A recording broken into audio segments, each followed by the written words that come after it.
छत्तीसगढ़ में दूसरे चरण का मतदान आज शुरू हो चुका है। इस पर हमारे साथ बातचीत करने के लिए मौजूद हैं छत्तीसगढ़ बीजेपी अध्यक्ष अरुण साव जी।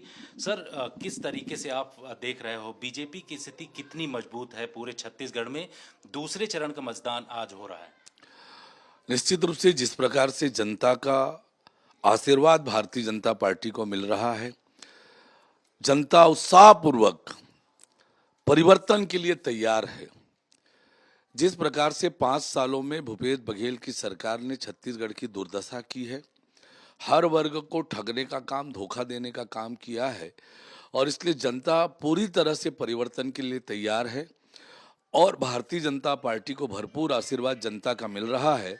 तो निश्चित रूप से 3 दिसंबर को जब मतगणना होगी, प्रदेश में भारतीय जनता पार्टी की सरकार बनेगी और छत्तीसगढ़ खुशहाली और तरक्की की ओर आगे बढ़ेगा। किन मुद्दों के आधार पर आपने देखा कि जो पहले चरण की वोटिंग हुई है उसका परसेंटेज काफ़ी हाई रहा है? इस बार जो मुद्दे होंगे, जो आज मतदान हो रहे हैं, कौन से खास मुद्दे बीजेपी लेकर के आगे जा रही है?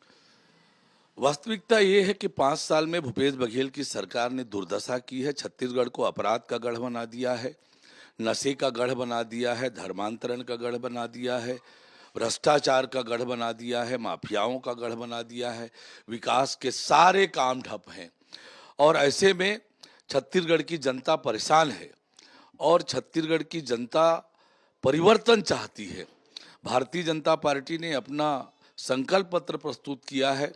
छत्तीसगढ़ के खुशहाली और तरक्की का पूरा रोड मैप हमने अपने घोषणा पत्र में प्रस्तुत किया है। जनता का भरपूर आशीर्वाद और समर्थन हमें प्राप्त हो रहा है परिवर्तन के लिए। आप परिवर्तन की बात कर रहे हैं, लेकिन कांग्रेस पार्टी ये दावा कर रही है कि अब की बार 75 पार। तो इस तरीके के दावे उनकी तरफ से किए जा रहे हैं, आप अपनी स्थिति कहां पर देखते हैं? देखिए, कांग्रेस के जितने दावे हैं, सरकार ने जो भी दावे किए, वो सब केवल होर्डिंग में दिखता है, विज्ञापन में दिखता है, कांग्रेसियों की जुबान पर दिखता है। धरातल पे कोई काम छत्तीसगढ़ में नहीं हुआ है। उसी तरह के जो 75 पार के इनके दावे हैं, ये हवा में ही रहने वाला है। पूर्ण बहुमत से छत्तीसगढ़ में भारतीय जनता पार्टी की सरकार बनने वाली है। लेकिन सवाल ये है कि कांग्रेस पार्टी ने मुख्यमंत्री पद का चेहरा दिया, लेकिन भाजपा में कोई चेहरा नहीं। कितने लोग, बड़े बड़े नेता यहाँ पर भाजपा के पहुंच रहे हैं प्रचार करने के लिए, लेकिन मुख्यमंत्री पद का चेहरा नहीं दिया गया है। तो इसमें क्या लगता है कि कांग्रेस एज पर चल रही है इस वक्त? कांग्रेस ने भी घोषित किया है कि हम सामूहिक नेतृत्व पे लड़ रहे हैं। भूपेश बघेल के चेहरे को कांग्रेस पार्टी ने स्वयं नकारा है। जनता तो नकार ही रही है, कांग्रेस पार्टी ने भी नकारा है भूपेश बघेल के चेहरे को। सामूहिक नेतृत्व पर वो चुनाव लड़ रहे हैं और हम भी सामूहिक नेतृत्व पर चुनाव लड़ रहे हैं। और मतगणना के बाद सरकार का नेतृत्व कौन करेगा, ये विधायक दल और केंद्रीय नेतृत्व तय करेगा। पर ये तय है, प्रदेश अध्यक्ष के नाते पूरी ताकत से प्रदेश में हम चुनाव लड़ रहे हैं परिवर्तन के लिए, छत्तीसगढ़ में भारतीय जनता पार्टी की सरकार बनाने के लिए। आप लोग सर महादेव ऐप का मुद्दा उठा रहे हैं आज जबकि मतदान हो रहे हैं। जनता के बीच में इस मुद्दे को लेकर के कांग्रेस पार्टी कह रही है कि ईडी सीबीआई का दुरुपयोग है और ये सिर्फ पॉलिटिकल स्टंट है। ये जो स्टेटमेंट है कांग्रेस का, ये पॉलिटिकल उनका स्टेटमेंट है। वास्तविकता ये है कि कोयला घोटाला से चालू करें।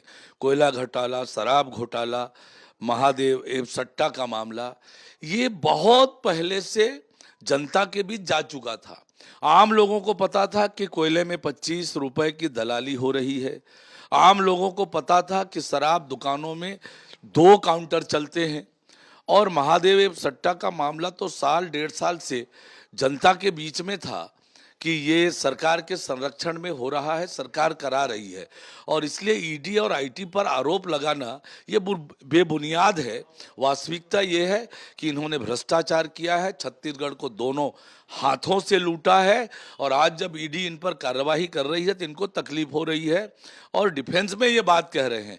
पर छत्तीसगढ़ की जनता समझ गई है, जान गई है, अच्छी तरह से जानती है कि हिंदुस्तान की सबसे भ्रष्टतम सरकार कहीं है तो छत्तीसगढ़ की कांग्रेस की सरकार है। एक अंतिम सवाल सर, कांग्रेस पार्टी ये भी आरोप लगा रही है कि बीजेपी में कैंडिडेट्स नहीं है, इसलिए जो एमपी हैं उनको उतारना पड़ रहा है। बीजेपी के खुद जो अध्यक्ष हैं यहाँ प्रदेश के, उनको उतरना पड़ रहा है चुनाव लड़ने के लिए। इस तरीके के सवाल उठाए जा रहे हैं। देखिए, कांग्रेस पार्टी तो अपनी चिंता करे। हमने 90 विधानसभाओं में बहुत मजबूत और सशक्त उम्मीदवार दिए हैं और भूपेश बघेल भी परेशान है, उनके जितने नेता हैं हमारे प्रत्याशियों से परेशान हैं और आज जनता का वो सामना नहीं कर पा रहे हैं, जनता के प्रश्नों का वो जवाब नहीं दे पा रहे हैं, अपने 5 साल के कामों का हिसाब नहीं दे पा रहे हैं, 2018 के उनके जन घोषणा पत्र का वो जवाब नहीं दे पा रहे हैं कि क्या हुआ है क्या नहीं हुआ है। और इसलिए ये घबराए हुए कांग्रेस पार्टी का ये स्टेटमेंट है। मजबूती से हम लड़ रहे हैं और लड़कर जीतेंगे भी।